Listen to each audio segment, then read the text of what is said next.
Eric Omondi was once a comedian, but lately he has been doing the most, to be honest. Some would even say he's doing more than elected members of parliament. People who are supposed to be actually doing things for the public, people who were elected into office to make change, they're not doing as much as Eric Omondi is doing, because you get on his page, he is helping somebody clear medical bills, building a dam, building a bridge, building a road. Eric Omondi is hands down into his philanthropic era. And are we not happy? We are so proud of you, boo-boo. And somebody decided to actually chokoza him a little bit and ask, Eric Omondi, would you still consider yourself a comedian? And I'm going to quote him, because this Eric Omondi of these days is very serious. He might sue us if we, if we misquote him. And he says, the Eric Omondi of right now is not a comedian because there is nothing funny in Kenya.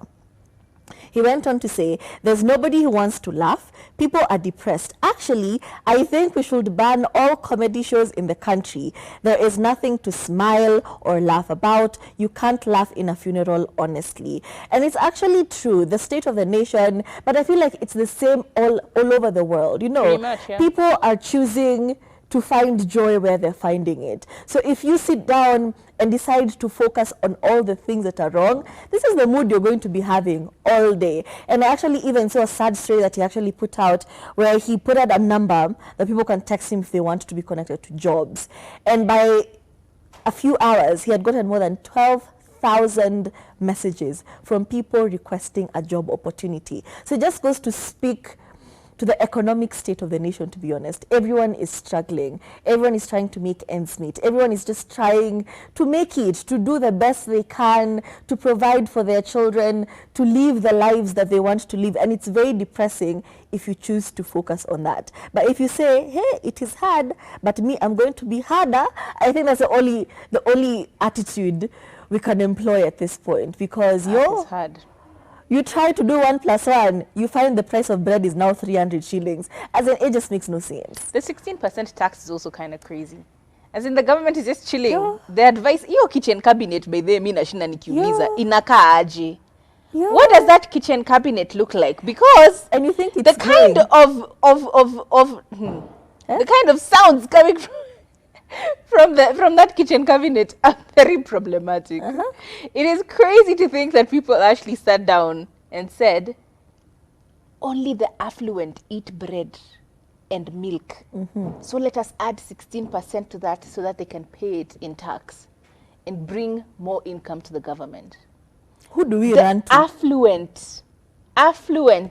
So the rest of the Kenyans, wanakuanga kiboil ndoma ama ni nini inaendelea kwa hiyo. You know what I mean? Like, these people actually sit down and they come up with these things, and then they actually go ahead and try and pass them as bills. It's hilarious. It's really funny. What did our president say? What did he say? He got on a public platform and threatened his citizens and said, if you do not pay this certain tax that I want to put forward, God is going to... the housing tax. God is going to see you, because you could have helped Kenyans and you did not. What do you... Even me, I want to be helped. What do you mean you're going to stuck me to God? Is he not my father? You know? Is he your father only? Are we orphans? So I just feel like we have people in leadership who are more focused on proposing bills and proposing taxes more than they're focused on actually helping Kenyans. Because ground vision is different. Exactly. You can't be taxing everything and expecting more from Kenyans and not giving them anything in return. Because ground vision is very, very different. And I feel like, again, we understand the general gist of the fact that, yes, we had been cushioned, we had been given nice subsidies to farmers and other industry people. We understand that the former government did its thing the way it did its thing. However, that doesn't also take away from the fact that, yes, we do need to pay taxes in order for the economy to probably get to a level of stabilization. But you can't hit us at every corner. Tukienda kusimama hivi unatuambia, boom! Even you people with shops, hizo shops zenyu mlipe tax. Ukienda kusimama tena hivi unaambiwa hata hiyo mtalala njaa sasa, because boom! The one thing that when you're hungry and you can't afford anything, what do you buy? Is it not milk and bread? Are we not the same people who, when you are going through the thick of it, unanunua soda hapo na mkate unakazana nayo? Like, how then are you going to take that away from your citizens? Anyway, Eric Omondi is correct to some extent, but it's, again, as Turi has said, it's not new information. We all know this. Like, the world over, the US people are struggling with housing, rates going higher. Like Ukraine, they're also struggling.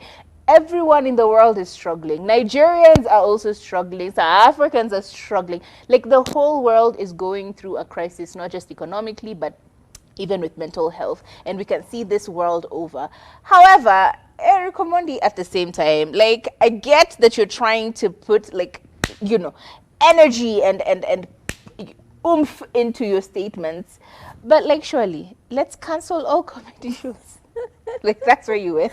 When all else fails, can we Like, laugh? that's where we went. That's we where laugh? you went. Do you know what I mean? It's like, yeah, if I don't do comedy, no one else should. It's giving that energy. Same energy as if you don't do music, I'll do it. But they love video yake nambare Haikuwahi ile 3 point something million. Yo. Do you know what I mean? I feel like he's found his passion. He does too much. It's like the way he presents. You are doing such an amazing thing being a philanthropist, but then you just say something and we're just like, The just tone. do philanthropy. And why are you now, anyway, it is what it is. Maybe when I get that kind of money, I'll probably be the same. Until then, I'm just going to sit here in my corner and say, laugh. Laughter is the best medicine. True that. Laughter is the best medicine. Now, Siambuye kama Trevor Noah when he went somewhere and he needed something from a government worker, and he had said laughter is the best medicine. And the government, person asked him, "Can you laugh?"